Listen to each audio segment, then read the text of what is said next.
Media Inggris Football League World mengulas masa depan bintang timnas Indonesia Nathan Choi Aon bersama klub Championship 2024-2025 atau kasta kedua Liga Inggris.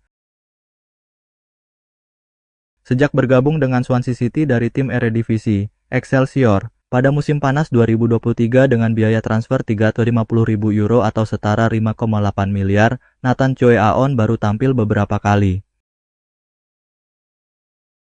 Swansea City hanya memberikannya kesempatan bermain 3 kali di berbagai kejuaraan, termasuk di Championship, dengan jumlah 127 menit. Nathan Choi Aon sama sekali tidak dimainkan Swansea City pada setengah musim pertamanya, sebelum dipinjamkan ke klub Belanda, SC Heerenveen, pada Januari 2024, tetapi di sana ia hanya bermain 4 kali dengan total 15 menit.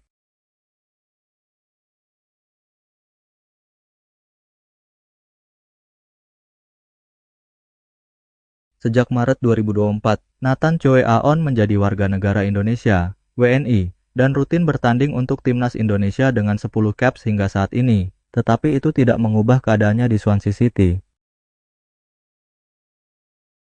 FLW memperkirakan Nathan Choi Aon menuju pintu keluar Swansea City pada bursa transfer musim dingin 2025. Dengan bursa transfer Januari 2025 yang sudah dekat, Nathan Choi Aon pasti mempertimbangkan untuk meninggalkan Swansea City, baik melalui status pinjaman maupun transfer permanen, tulis FLW. Apakah ini merupakan keputusan perekrutan yang buruk dari Swansea City sejak awal, atau hanya akibat dari situasi yang tidak menguntungkan? Penandatanganan Nathan Choi Aon belum memenuhi harapan. Jika bukan karena unggahan media sosial klub yang secara rutin menarik ribuan likes dari pendukung Indonesia, mudah untuk melupakan bahwa ia masih berada di klub, jelas FLW.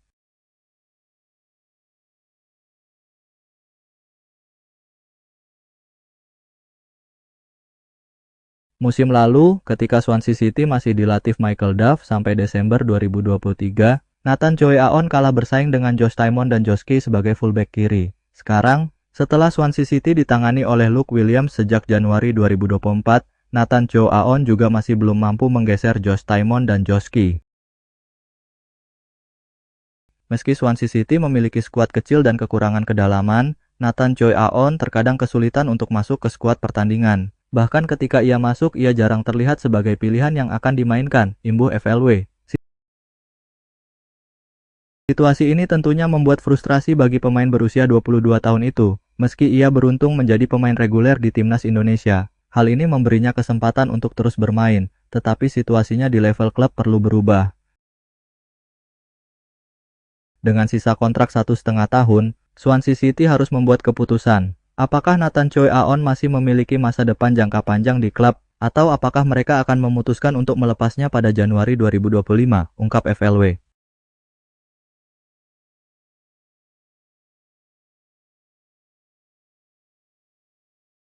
Sebelum bermain untuk Swansea City, Nathan Choi Aon menjalani musim yang fantastis dengan Excelsior. Di usia yang masih 20 tahun, ia bermain 30 kali dengan menit 2318 di Eredivisie 2022-2023. Bahkan, Nathan Choi Aon pernah terpilih sebagai Johan Cruyff Talent of the Month atau pemain terbaik Eredivisie pada September 2022. Melihat pengalamannya di Eredivisie pada usia muda dan perannya yang penting di timnas Indonesia, jelas bahwa Nathan Choi Aon bukanlah pemain yang buruk, namun semuanya belum berjalan sesuai harapan di Championship, ujar FLW. Kurangnya waktu bermain, ditambah dengan posisinya di hierarki Swansea City, membuat kepindahan pada Januari 2025 tampaknya tidak akan mengejutkan, dan mungkin menjadi solusi terbaik bagi kedua belah pihak, bunyi narasi FLW.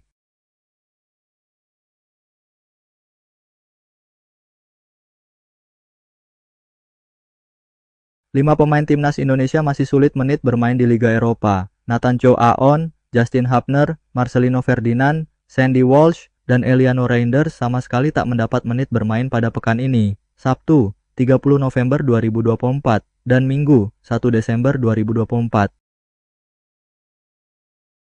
Nathan masuk daftar susunan pemain ketika Swansea City menjamu Portsmouth di EFL Championship, namun lagi-lagi dia tidak diturunkan. Nasib yang sama dihadapi Sandy Walsh di Liga Pro Belgia. Bersama Mechelen saat bertandang ke markas Kortrijk, Sandy juga hanya menjadi pemanis di bangku cadangan. Marcelino Ferdinand, yang dalam 3 pertandingan sudah masuk susunan pemain, Kali ini tidak ada dalam daftar ketika Oxford United melawan Millwall. Begitu juga Eliano Reijnders yang tak diturunkan sama sekali saat PC Zwolle meladeni Sparta Rotterdam. Nama Justin Hubner juga tidak ada dalam daftar susunan pemain Wolves U21 ketika melawan Leicester City.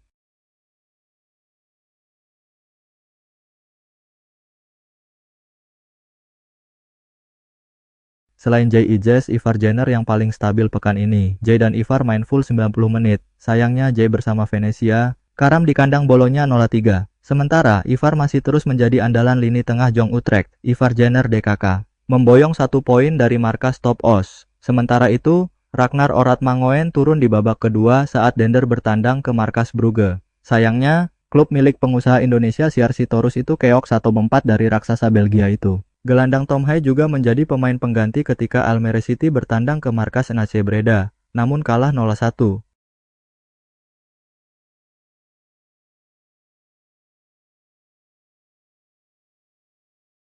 Kevin Dix membantu Copenhagen meraih kemenangan atas Dynamo Minsk dalam lanjutan UEFA Conference League Jumat, 29 November 2024. Berkat golnya dari titik penalti pada babak kedua, Copenhagen berhasil bangkit dari zona eliminasi dengan kemenangan tandang di Belarus, mengalahkan Dynamo Minsk 2-1. Mantan pemain Southampton Mohamed Elyounoussi membuka skor pada menit ke-6, tetapi Raymond Adeola menyamakannya 7 menit kemudian. Gol Kevin Dix membantu FC Copenhagen mengamankan 3 poin penting dan bangkit. Kevin Dix tak hanya tangguh di lini pertahanan, bek berdarah Maluku itu juga dikenal sangat subur. Total, ia sudah mencatatkan 8 gol dan 3 assist dalam 27 laga musim ini.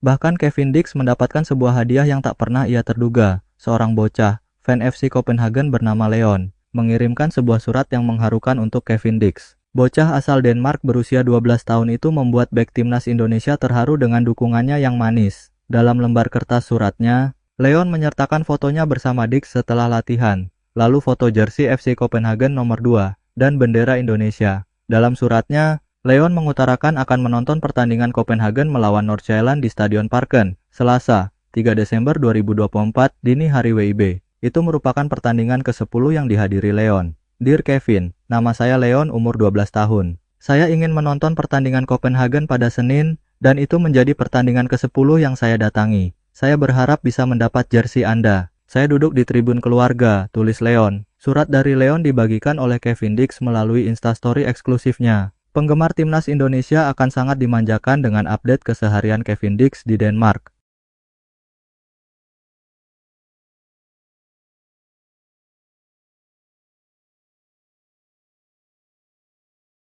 Leon juga akan membawa bendera Indonesia dalam pertandingan. Ini sangat mengharukan karena dia adalah orang Denmark. Sejak Kevin menjadi pemain skuad Garuda, nama Indonesia semakin dikenal di kalangan fans Copenhagen. Saya akan membawa bendera Indonesia jadi Anda bisa melihat saya. Saya bahkan mau membayar jersey Anda, 560 krone, sekitar 122 juta. Ya cuma segitu yang saya punya. Terima kasih banyak Kevin. Kevin Dix membantu Copenhagen meraih kemenangan atas Dynamo Minsk dalam lanjutan UEFA Conference League Jumat, 29 November 2024. Berkat golnya dari titik penalti pada babak kedua, Copenhagen berhasil bangkit dari zona eliminasi dengan kemenangan tandang di Belarus, mengalahkan Dynamo Minsk 2-1. Mantan pemain Southampton Mohamed Elyounoussi membuka skor pada menit ke-6, tetapi Raymond Adeola menyamakannya 7 menit kemudian.